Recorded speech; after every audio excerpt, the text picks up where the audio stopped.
Assalamualaikum warahmatullahi wabarakatuh. Sebelumnya izin sis, kami dari kelompok 6 KBI, izin memaparkan hasil praktikum kami, yaitu tentang KIGG, di mana kami dari kelompok 6 beranggotakan saya sendiri sebagai moderator Fahri Iqbal, lalu ada Febri Febrianti, Aulia Nur Zuhri, Raffi Ramadan Anwar, Atika Yudhistira, Sri Rahma Agus Fitri, dan juga Zafira Humaidah. Langkah pertama itu, kita cari KIGG di Chrome atau perambahan sejenis. KIGG ini adalah kependekan dari Kyoto Encyclopedia of Genes and Genomes, di mana KIGG ini merupakan basis pengetahuan publik yang terintegrasi untuk menganalisis fungsi sistem biologis seperti sel dan organisme dengan menggunakan informasi tingkat genomik, gen ataupun protein, yang mana ini akan dilanjutkan ke informasi tingkat fungsional tinggi seperti jalur biokimianya dan juga molekulernya. Nah, untuk pembahasannya itu kami akan membaginya menjadi 3 pembahasan. Yang pertama itu ada metabolisme, di mana di sini kami mendapatkan pembagian dari metabolisme energi. Untuk pembahasan metabolisme energi itu akan disampaikan oleh Zafira Humaidah. Kepada Zafira Humaidah disilahkan. Oke, baik. Saya akan menjelaskan tentang soal yang pertama, di mana itu adalah komponen apa saja yang berperan di network dan berapa banyak modul dan namanya yang ada di KGG. Saat ini kita akan mencari di Chrome, itu KGG Pathway. Selanjutnya akan muncul tampilan seperti di atas dan klik yang ini, KGG, Kyoto Encyclopedia of Gene and Genomes. Lalu akan muncul tampilan seperti ini. Kemudian setelah muncul, maka kita akan mengetik atau menekan bagian KEGG Pathway, bagian sini. Setelah itu akan muncul tampilan seperti di atas, kita scroll terus hingga kita menuju ke energi metabolism. Saat ini saya akan menjelaskan tentang sulfur metabolism. Tekan sulfur metabolism. Selanjutnya kita akan diarahkan ke bagian pathway yang seperti di atas. Pada bagian kiri untuk melihat network dan apa saja modul yang terlibat, itu bisa digeser untuk melihat bagaimana modulnya. Pada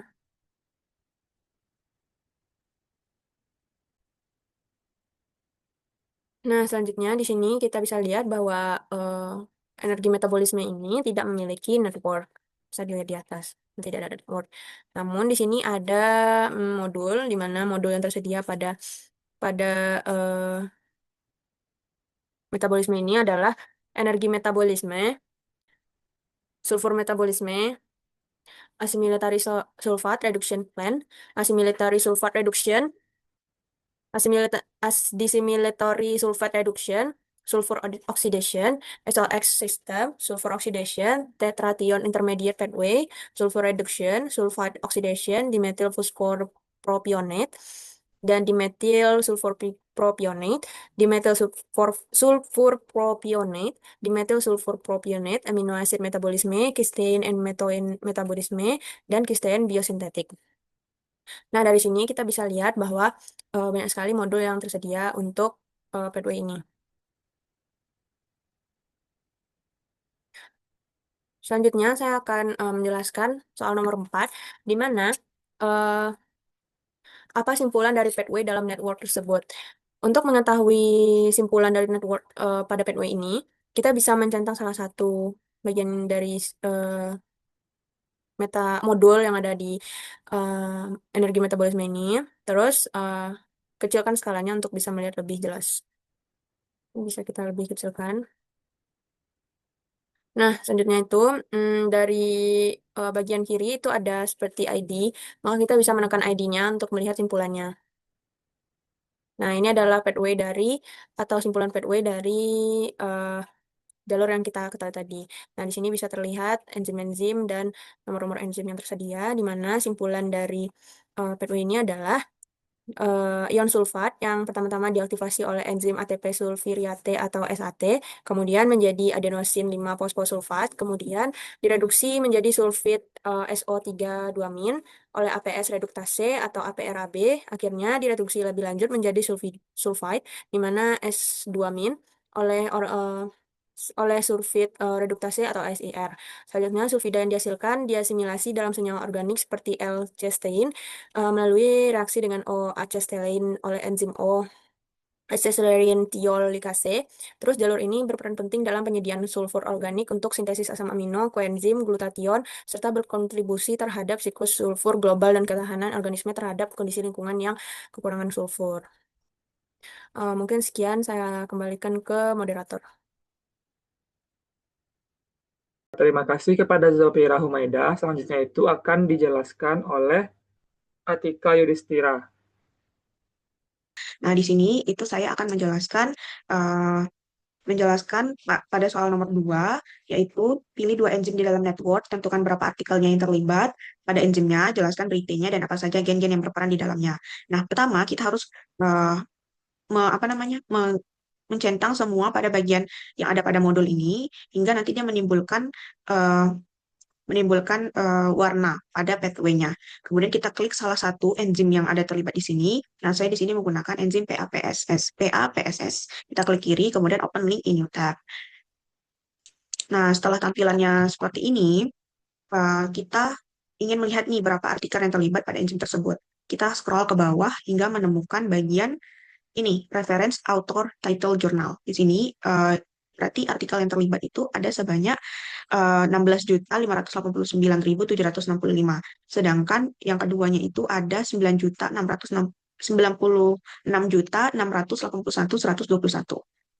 Nah, selanjutnya itu adalah beritanya. Beritanya kita scroll ke atas pada bagian tadi. Nah, sampai menemukan nih bagian berita. Kemudian pada bagian ini itu menjelaskan banyak hal.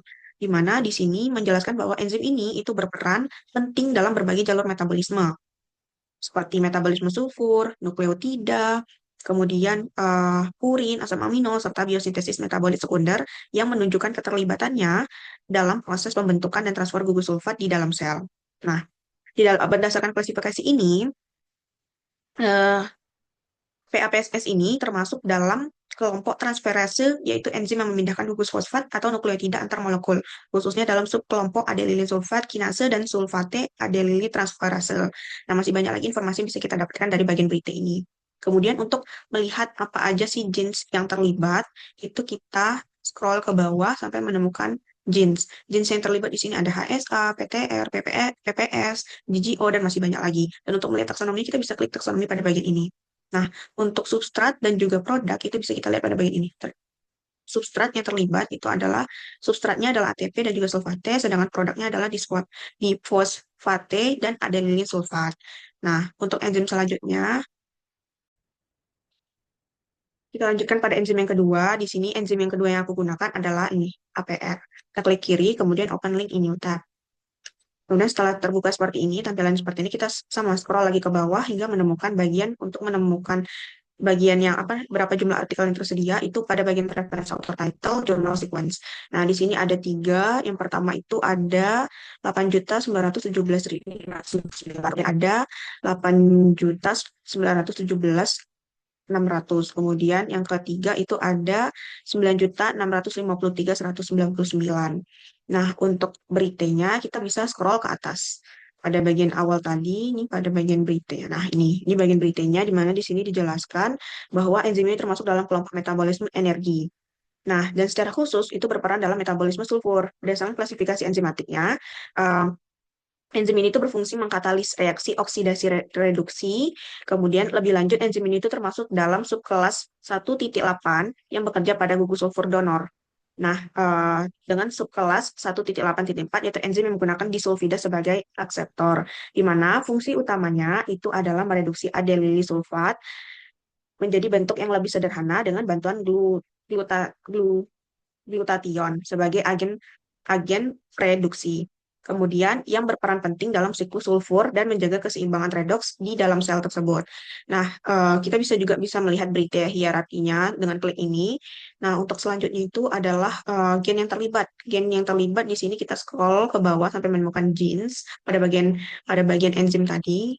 Kemudian di sini banyak gen yang terlibat. Ada gen ATH, ELY, CRB, CSAT, dan masih banyak lagi. Nah, kemudian untuk Untuk substrat dan produknya kita scroll sedikit ke atas sampai menemukan substrat, ada AMP, sulfite, glutathione disulfit. Kalau produknya itu ada lilin sulfat, ada glutathione.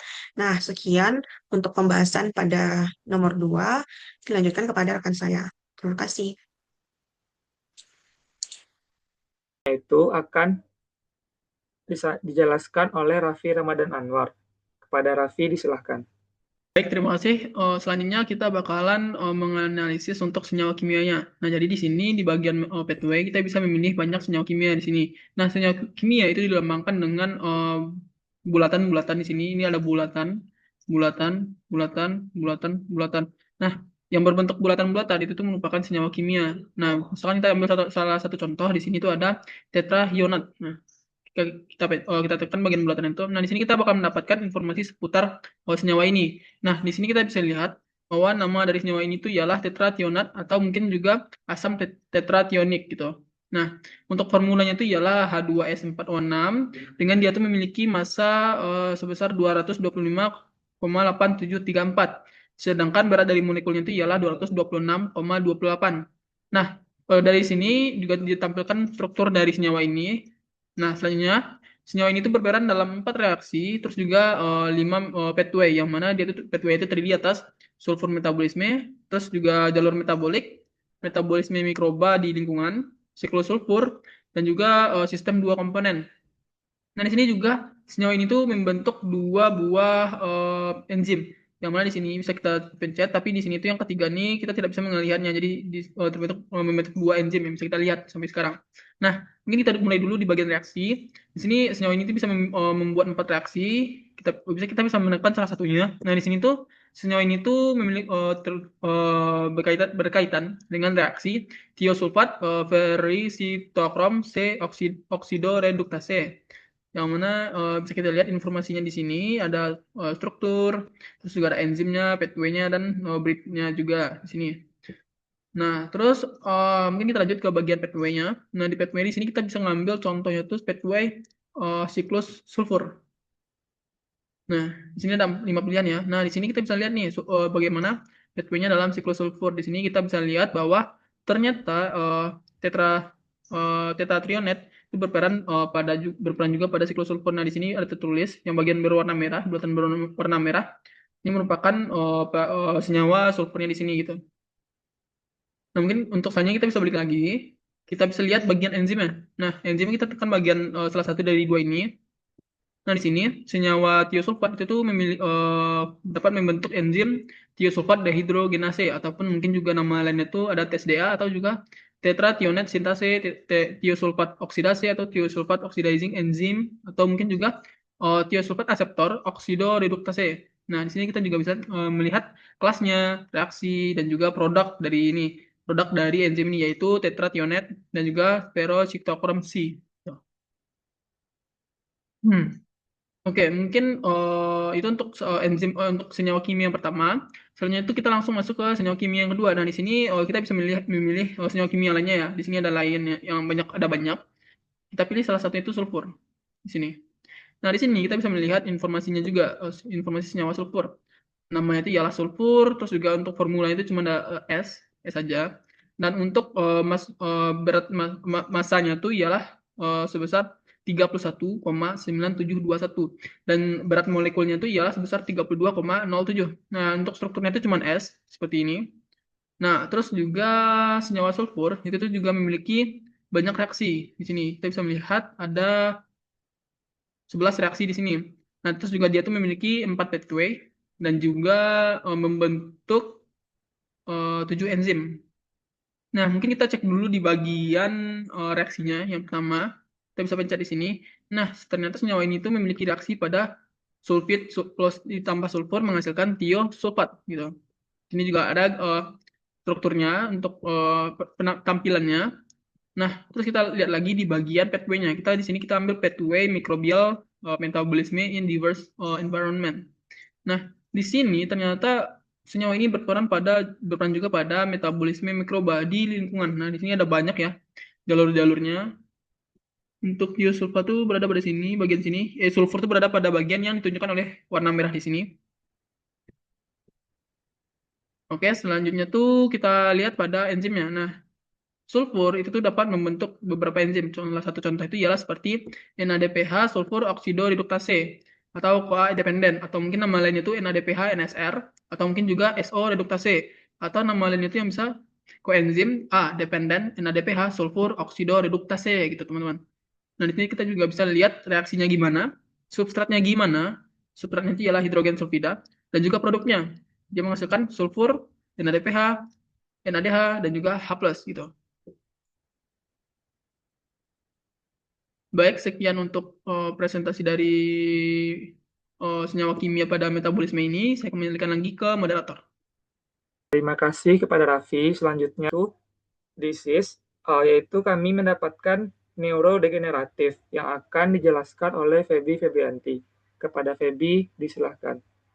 Baiklah, di sini saya akan mentutorialkan cara mencari jumlah network dan gen yang tersedia yang berkaitan dengan suatu penyakit. Nah, di sini kita menggunakan KEGG atau Kyoto Encyclopedia of Gene and Genomes.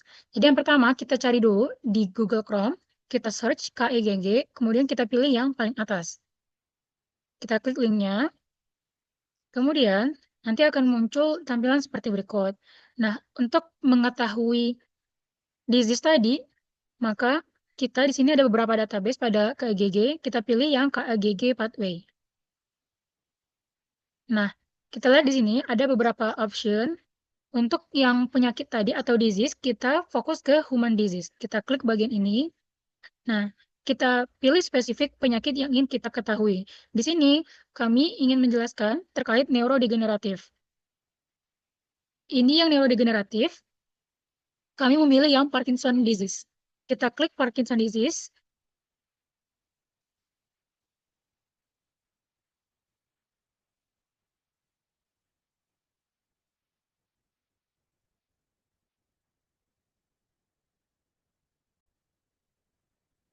Nah, nanti setelah muncul tampilan seperti ini, kita bisa melihat di bagian samping ini, ada bagian network. Nah, di sini kita bisa melihat ada sekitar 32 network. Bisa kita hitung sampai ke bawah. Nah, selanjutnya, berapa gen yang terlibat dalam Parkinson ini? Nah, di sini ada 7 gen yang terlibat, yaitu ada SNCA, kemudian ada Parkin, lalu ada UCHL1, lalu ada scroll ke bawah, itu ada LRK2, ada PINK1, kemudian ada HTRA2, dan yang terakhir ada DJ1. Nah, itulah 7 gen yang berperan secara langsung dalam Parkinson ini. Nah, pada Parkinson ini tidak ada tumor, gen tumor yang suppressor ataupun onkogennya. Mungkin sekian dari saya kembalikan. Terima kasih kepada Feby atas penjelasannya. Akan dijelaskan oleh Sri Rahma Agusanti Fitri. Ini saya akan menjelaskan pada penyakit Parkinson disease yang merupakan salah satu neurodegeneratif terkait onkogen dan tumor supresornya, yang dimana pada Parkinson ini tidak ada onkogen dan tumor supresor tidak ditemukan, yang dimana dikarenakan penyakit Parkinson ini masalah utamanya terdapat di kematian sel saraf atau neurodegeneratif, di mana neuron itu kehilangan fungsi, mengalami stres oksidatif, serta mitokondria rusak dan akhirnya mati. Nah, di sisi lain pada penyakit seperti kanker, masalah utamanya itu berada di kegagalan kematian sel, di mana sel itu tidak mati saat seharusnya mati, malah mereka itu terus membelah tanpa kontrol. Karena itu, gen-gen seperti onkogen yang mendorong pembelahan dan pertumbuhan sel, serta tumor supresor yang menekan pembelahan atau memperbaiki DNA, tidak memiliki peran begitu besar di penyakit Parkinson ini. Meskipun ada beberapa gen-gen penting yang memiliki peran di Parkinson ini seperti SNCA, Parkin, dan UCHL1, serta gen-gen yang diberikan tanda merah lainnya. Namun, beberapa dari gen ini memiliki fungsi yang hampir mirip konsepnya seperti onkogen dan tumor suppressor, yang dimana salah satunya itu pada gen Parkin ini memiliki fungsi sebagai yaitu E3 ubiquitin ligase, yang dimana dia dapat membuang mitokondria rusak via mitopagi, di mana fungsi ini sangat mirip dengan tumor supresor karena menjaga homeostasis sel.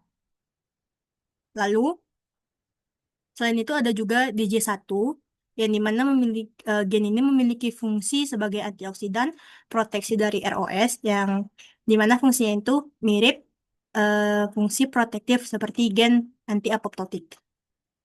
Mungkin sekian, dikembalikan ke moderator.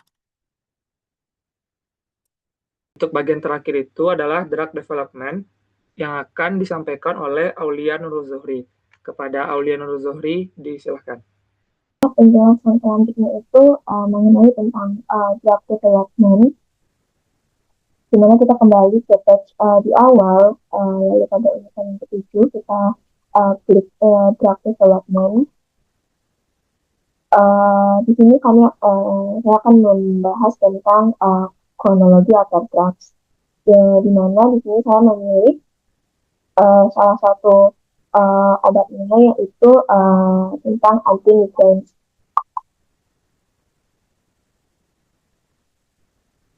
Nah, ini merupakan komposisi senyawa dari obat anti-migraine tersebut, yang dimana mereka itu juga tersusun dari berbagai nama obat gitu. Di sini bisa memperkecil skalanya sehingga bisa terlihat dengan jelas. Oke, di sini saya akan memilih dua obat yang akan dijelaskan. Yang pertama itu ibuprofen di non-steroidal anti-inflammatory drugs.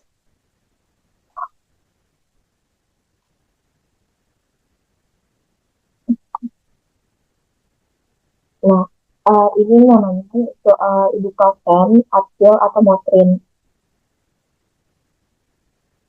Scroll ke bawah, lalu untuk formula dari ibuprofen itu ada C13H1H18O2, di mana berat masanya itu 206/1307. Lalu ini merupakan struktur kimianya gitu. Struktur dari ibuprofen itu ada H3O dan OH. Lalu ibuprofen ini termasuk kelas anti-inflamatori, obat anti-inflamatori non-steroidal, propionic acid derivatif, dan substrat enzim metabolis. Lalu efikasinya, di mana ibuprofen ini juga termasuk dalam analgesik, anti-inflamatori, anti-psoriasis, dan inhibitor CHOX. Lalu target untuk ibuprofen ini ada pada PPGS 1, di mana ini pada Homo sapiens atau pada manusia. Lalu ini merupakan guide-nya atau klasifikasi dari ibuprofen ini, di mana dia itu termasuk pada anatomical therapy chemical, pada cardiovascular system, terapi kardiak, lalu pada sistem urin dan hormon seks, pada sistem respirasi,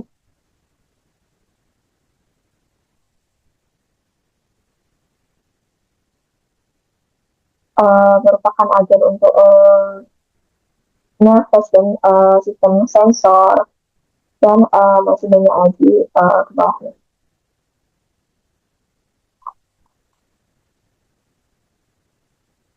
Kembali lagi pada sebelumnya, lalu di sini kita milih obat yang kedua, yaitu tentang metoclopramid pada antiemetics.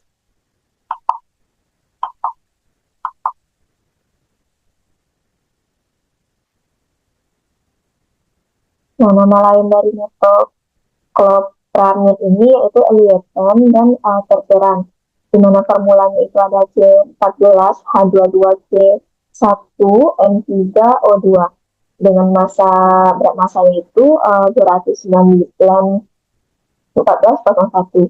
Lalu ini merupakan gambar struktur dari metokloopramid tadi, di mana ada senyawa H2N, ClO, NH, CH3. Lalu kelas di mana ya termasuk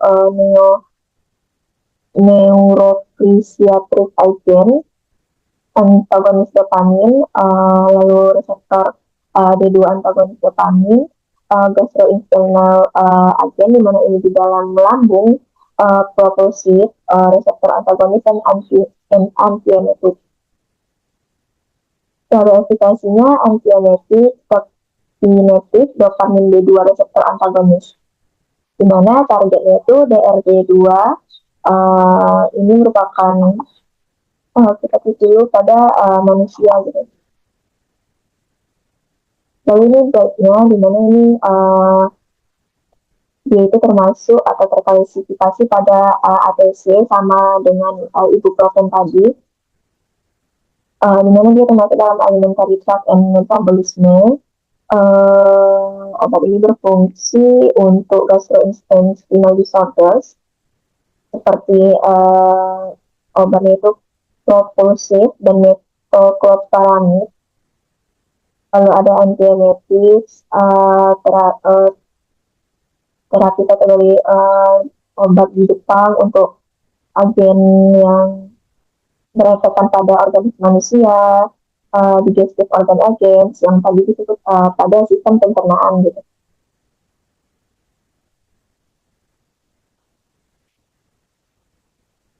Lalu metabolism enzyme inhibitor ini merupakan baik klasifikasi dari obat metoclopramid ini. Baiklah, sekian penjelasan dari saya mengenai drug development. Kembalikan kepada moderator. Terima kasih Aulianul Zuhri. Pembahasan dari kelompok kami, terlebih terkurangnya kami mohon maaf. Assalamualaikum warahmatullahi wabarakatuh.